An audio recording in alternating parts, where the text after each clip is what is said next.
Medinipur medical college হাসপাতালে প্রসূতি মৃত্যুকে কেন্দ্র করে স্যালাইন বিতর্ক, স্বাস্থ্য পরিষেবায় দুর্নীতি, স্বজনপোষণ, ঘুঘুর বাসা। আরজিকর আন্দোলন চলাকালীন তৃণমূল কংগ্রেস নেতা কুণাল ঘোষের সঙ্গে দেখা করতে যাওয়া, এইরকম নানা প্রশ্ন নিয়ে হাজির হয়েছিলাম বিশিষ্ট চিকিৎসক ডাক্তার নারায়ণ ব্যানার্জির কাছে। মেদিনীপুর মেডিকেল কলেজ হাসপাতালে যে ঘটনাটা, একেবারে সাম্প্রতিক যে ঘটনাটা দেখলাম, 5 জন প্রসূতি তারা অসুস্থ হলেন, তাদের মধ্যে একজন মামনি রুইদাস, তার মৃত্যু হলো, এবং বাকি 4 জনের মধ্যে 3 জন এখনো খুবই ক্রিটিক্যাল অবস্থায় এসএসকেএম হাসপাতালে চিকিৎসাধীন। আর একজনের চিকিৎসা চলছে মেদিনীপুর মেডিকেল কলেজ হাসপাতালে, কিন্তু তার সদ্যজাত সন্তান, তার মৃত্যু হয়েছে। আপনার কি মনে হয় এই ঘটনার সিআইডি তদন্তের নির্দেশ, যখন 13 জন বিশেষজ্ঞ চিকিৎসককে নিয়ে একটা তদন্তের আদেশ হয়েছে, তারপর সিআইডি তদন্তের যে নির্দেশ, এর পেছনে কি কারণ থাকতে পারে মনে হয়? সিআইডি কি মেডিকেল নেগলিজেন্সের জন্য হয়েছে কিনা, বা কি মেডিকেল কারণ আছে সেটার তদন্ত করতে পারে? মেডিকেল নেগলিজেন্সের জন্য মেডিকেল বোর্ডের সদস্য, যাদের মধ্যে একজন গাইনোকোলজিস্ট, একজন সার্জন, একজন অ্যানাস্থেটিস্ট এবং আমার মনে হয় কিছু প্রশাসনিক কর্তা যথেষ্ট। সিআইডি কেন দিয়েছেন তিনি স্বরাষ্ট্রমন্ত্রী বলতে পারবেন। তিনি হয়তো ভেবেছেন যে সিআইডি হলে ভালো হবে, তাই স্বরাষ্ট্রমন্ত্রী দিয়েছেন। তার ভিত্তিতে 13 জন চিকিৎসক সিনিয়র জুনিয়র মিলিয়ে সাসপেন্ড হয়েছেন। আসলে চিকিৎসকরা তো সফট টার্গেট, কারণ টার্গেট হয়ে যাচ্ছিলেন গভর্নমেন্ট। যদি একটু চোখটা ঘুরিয়ে দেওয়া যায়, গভর্নমেন্ট টার্গেট হলে গভর্নমেন্টের তো ভীষণ অসুবিধা না। লোকেরা যদি গভর্নমেন্টকে টার্গেট করে, তাহলে গভর্নমেন্টের ভালো ইমেজটা থাকবে কি করে? চিকিৎসকের দিকে ঘুরিয়ে দেওয়া যায়।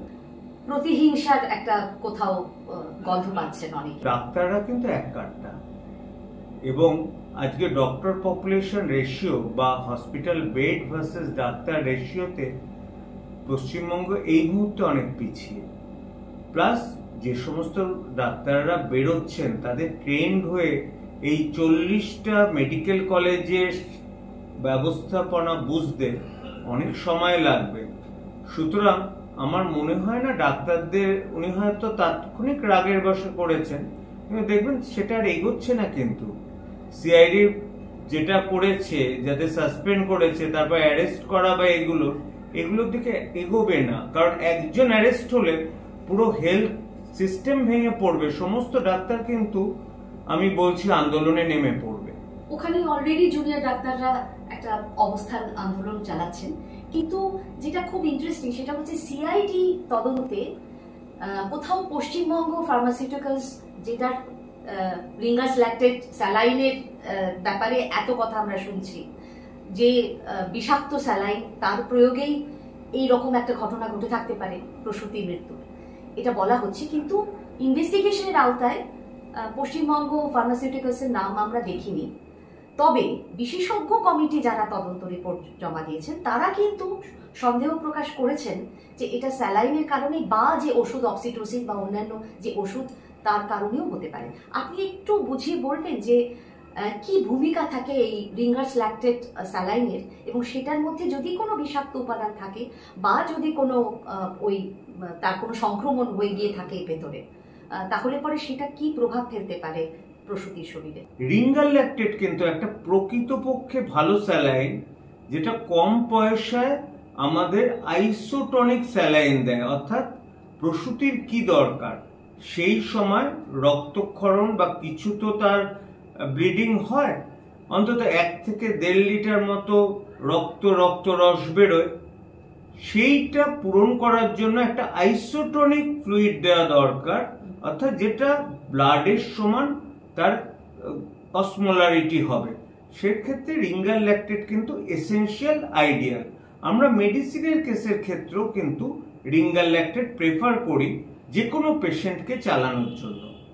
কিন্তু যদি সেটা কন্টামিনেটেড হয়, যে কোনো নর্মাল স্যালাইন, সেটা ম্যানুফ্যাকচারিং থেকে, স্টোরেজ থেকে, তাকে ক্যারি করে এখানে যেখানে স্টোর করা হচ্ছে বা চালানোর সময় সব জায়গায় স্টেরিলিটি মেনটেন করা ভীষণ দরকার, কারণ এটা ডাইরেক্টলি ব্লাডের মধ্যে ঢুকে যায়।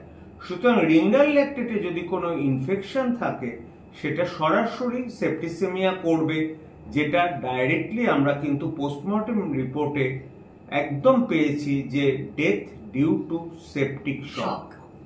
সুতরাং এখানে ডাক্তারের নেগলিজেন্সি হয়নি, হয়েছে সেপ্টিসেমিয়া, এবং এত তাড়াতাড়ি উইদিন 24 আওয়ার্স যদি কোনো সেপ্টিসেমিয়া ডেভেলপ করে, ইভেন ডাক্তারের হাত ভালো করে ধুয়ে নিয়ে আমি বুঝলাম একই জায়গায় দুটো ওটি হয়েছে, SOP standard operating procedure maintain করা হয়নি, যা যা বিভিন্ন অভিযোগ ডাক্তারদের সম্পর্কে আসছে, তাতেও কিন্তু প্রথম 24 থেকে 48 ঘন্টার মধ্যে মৃত্যু হতে পারে না। এই মৃত্যু তখনই হতে পারে যদি কোনো ওষুধে ভেজাল থাকে অথবা স্যালাইনে বিষ থাকে, এছাড়া কিন্তু হয় না। 2015 সালে আলিপুরদুয়ারের সরকারি মেডিকেল অফিসার একজন, তিনি কিন্তু দৃষ্টি আকর্ষণ করেছিলেন। তো সুতরাং এটা যে সরকারের অজানা তা কিন্তু নয় যে একটা সমস্যা হচ্ছে এই পার্টিকুলার একটি ফার্মাসিউটিক্যাল কোম্পানির এই স্যালাইন নিয়ে। কর্ণাটকে যেমন এরকম পরপর প্রসূতি মৃত্যু হলো, তারা জানালেন রাজ্য সরকারকে, এবং তারা এসে দেখলেন যেখানে তৈরি হচ্ছে সেখানে ঠিকঠাক প্রসিডিওর মেনটেন করা হচ্ছে না, এবং তারা কিন্তু কালো তালিকাভুক্ত করলেন সেই কোম্পানিকে, সেখান থেকে আর নিলেন না।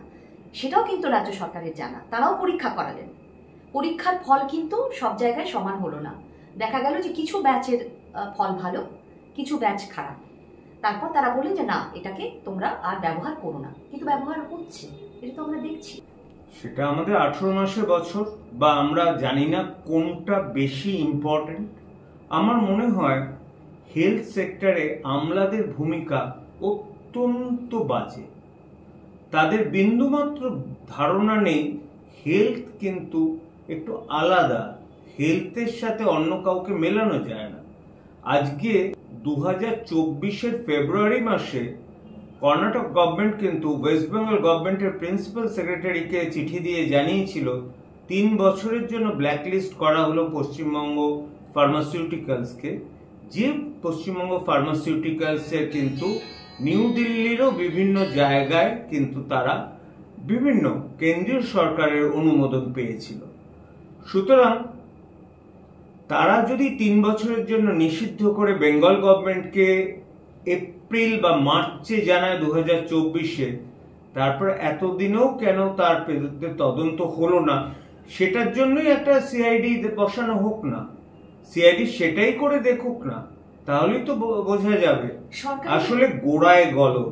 হেলথ ডিপার্টমেন্টটাই না একদম ঘুঘুর বাসা হয়ে গেছে। তারা শুধু জানে যে কোথায় গেলে কত টাকা পাওয়া যাবে, কিভাবে দুর্নীতি করলে আমাদের বর্জ্য পদার্থগুলো ঠিকমতো ডিসপোজ করা যায় না সেইগুলো করা, বা সেটা থেকে আবার অন্য দেশে বাংলাদেশে পাঠানো, বা টাকা দিয়ে হসপিটালে ভর্তি করা। এই জিনিসগুলো আমলাদের উপর পুরোটা ছেড়ে দিলে হবে না। গভর্নমেন্টের যারা, আমার মনে হয় প্রশাসনিক কর্তাদের এগিয়ে আসতে হবে। প্রশাসনিক মানে আমি বলছি যারা নির্বাচিত জনপ্রতিনিধিকে, এবং তাদের না মেডিকেল সায়েন্স সম্পর্কে একটু অবহিত হতে হবে। মেডিকেল সায়েন্স বাকি অন্য সায়েন্সগুলোর মতো নয়, যত কম হবে তার থেকে টেন্ডার নেব, এই ব্যাপারটাই বোধহয় ভুল ধারণা। কোয়ালিটির উপরও কিন্তু একটা দেখতে হবে, কারণ পশ্চিমবঙ্গ ফার্মাসিউটিক্যালস কিন্তু শুধুমাত্র ওয়েস্ট বেঙ্গল না, অল ওভার ইন্ডিয়া চলছিল, কারণ ওদের স্যালাইন বোতল বোধহয় 8 টাকা দাম দিয়েছিল, বাকিরা এত কম দামে বিক্রি করতে পারছিল না। যখনই কোনো একটা জিনিস খুব সস্তা হবে তার একটা কোয়ালিটি নিয়ে আমাদের একটা প্রশ্ন আসবেই, এবং আমি বলবো সরকারের একটাই লক্ষ্য হওয়া উচিত, কোয়ালিটি অ্যান্ড কোয়ালিটি। একটু যদি তাতে প্রাইস বেশি দিতে হয়, কোয়ালিটির সাথে যেন কম্প্রোমাইজ না করা হয়। স্বাস্থ্য খাতে কিন্তু সব থেকে বেশি বাজেট বরাদ্দ রাজ্যে। স্বাস্থ্য খাতে যে ব্যয় বরাদ্দ বাড়ছে সেটা কিন্তু আসল গরিব লোকের কাছে পৌঁছচ্ছে না। আমাদের রাজ্যে দরকার গ্রামীণ স্তরে যে স্বাস্থ্য কেন্দ্রগুলো, তার পরিষেবাটাকে উন্নত করা। আমাদের সুপার স্পেশালিটি হসপিটালে অত দরকার নেই। কারণ এর আগে আমরা দেখেছি যে একটি প্রথম সারির দৈনিকে ধারাবাহিকভাবে বেরিয়েছিল পরপর প্রসূতির মৃত্যুর হার কিভাবে বাড়ছে বিভিন্ন সরকারি হাসপাতালে।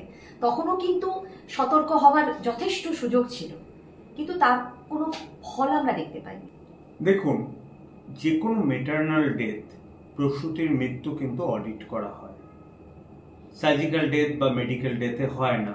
এবং খুব আনফর্চুনেটলি 2018 পর থেকে মেটার্নাল ডেথের অডিটের রিপোর্ট জনসমক্ষে প্রকাশিত হচ্ছে না। এটা কবে প্রকাশ করবেন সরকার, সেটা সরকারই জানেন। এবং আমি সরকারকে রিকোয়েস্ট করব, কোয়ালিটি কন্ট্রোল ল্যাবগুলো বাড়ান আর মেটার্নাল ডেথের অডিট রিপোর্ট বার করুন। তাহলেই আপনি বুঝতে পারবেন একটা রাজ্যের স্বাস্থ্য ব্যবস্থা ভালো কটা সুপার স্পেশালিটি হসপিটাল আছে তার উপর নয়, মানে কতগুলো বিল্ডিং তৈরি হয়েছে, তার ইনফ্যান্ট মর্টালিটি রেট কেমন, তার মেটার্নাল মর্টালিটি রেট কেমন, এই দুটো কিন্তু মেইন ইন্ডিকেশন।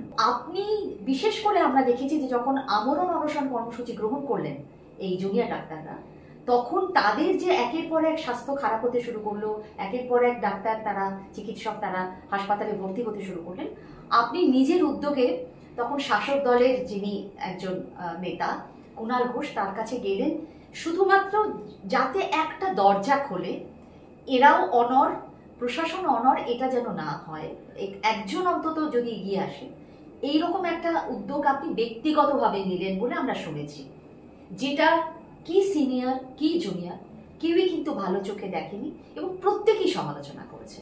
আপনার কি মনে হয় এই পদক্ষেপটা আপনার ঠিক ছিল? একদম ব্যক্তিগত স্তরে, ইভেন যাওয়ার আগেও আমি আমার স্ত্রীকে অবধি জানাইনি, কারণ আমি জানতাম সবাই আমায় বাধা দেবে। কারণ আমার বক্তব্য পরিষ্কার, আমার কিছু পাওয়ার নেই, এদের দুজনের মধ্যে একটা আলোচনার দরজা যদি খোলা যায়, তার জন্য আমার একজন লিডার দরকার। এবং সবাই বলছিল কেন ওনার কাছে, তখন আমি একটা কথাই বলেছি, উনি একটা দলের মুখপাত্র, আমি মুখপাত্রর কাছে যাব না তো কার কাছে যাব? আমি ডাইরেক্টলি তো চিফ মিনিস্টারের কাছে যেতে পারি না। আর অভিষেক ব্যানার্জিও তখন বাইরে ছিলেন, আর বাকিরা আমার মনে হয় অতটা ইনফ্লুয়েন্স করতে পারতেন না। আমি কিন্তু একটা কথা বলবো, মিস্টার কুণাল ঘোষ অ্যাটলিস্ট আমার কথাটা মুখ্যমন্ত্রীর কানে পৌঁছে দিয়েছিলেন, যাতে তার পরের দিন কিন্তু প্রিন্সিপাল সেক্রেটারি যান, মুখ্যমন্ত্রী ফোনে কথা বলেন, ওদের মধ্যে আলোচনাটা শুরু হয়। এটুকুই আমি চেয়েছিলাম, আমার নিজের কোনো পাওনা কিচ্ছু ছিল না। কিন্তু তারপরেই আমরা দেখলাম যে আপনাকে আর আন্দোলনে দেখা যাচ্ছে না, কেন? সেটা বলতে পারেন কিছুটা বিরক্তিতে, কারণ তার জন্য অন্তত পক্ষে 1 মাস ধরে ট্রোলড হয়েছে। যাকে যেটা হওয়ার সেটা হয়েছে। কিন্তু আপনার কি মনে হয় যে পরে মুখ্যমন্ত্রীর সঙ্গে নবান্নে যে বৈঠকটা হলো জুনিয়র ডাক্তারদের, যেটা লাইভ স্ট্রিমিং হলো, আপনার মিটিংটা দেখে কি মনে হয়? মিটিংটা দেখে না আমার মনে হলো জুনিয়র ডাক্তাররা কেমন যেন সারেন্ডার করলো সেদিন। আমার কিন্তু আরেকটু পজিটিভ বডি ল্যাঙ্গুয়েজ হলে ভালো হতো। আমরা জানতামই যে হেলথ সেক্রেটারির উনি অপসারণ মেনে নেবেন না, আর মেডিকেল কাউন্সিল যেহেতু ইলেক্টেড সেহেতু উনি সরাতেও পারবেন না। কিন্তু বাকিগুলো না ওই হবে করে ব্যাপারটা এখনো অব্দি কতটুকু ইমপ্লিমেন্ট হয়েছে আমি নিজেও জানি না। আসল তো ছিল হচ্ছে দুর্নীতি মুক্ত স্বাস্থ্য ব্যবস্থা, প্রপার রেফারেল সিস্টেম। দুর্নীতিমুক্ত স্বাস্থ্য ব্যবস্থা আমরা দেখলাম কোথায়? মেদিনীপুর মেডিকেল কলেজ হাসপাতালে যা ঘটলো, সেটা তো আবার সেই দুর্নীতির দিকে আমাদের নজর ঘুরিয়ে দিল, যে কিভাবে দুর্নীতিটা হয়, কিভাবে এই ধরনের বিষাক্ত জিনিসপত্র ব্যবহার করা হচ্ছে, রোগীর উপর প্রয়োগ করা হচ্ছে। তার মানে কোথাও কিছু হচ্ছে না, দুর্নীতিটা না রন্ধ্রে রন্ধ্রে ঢুকে গেছে। মানে সেদিকে এর থেকে মুক্তি পাওয়া সম্ভব? হ্যাঁ, অবশ্যই। মানুষ যদি জেগে ওঠে, মানুষ যদি বোঝে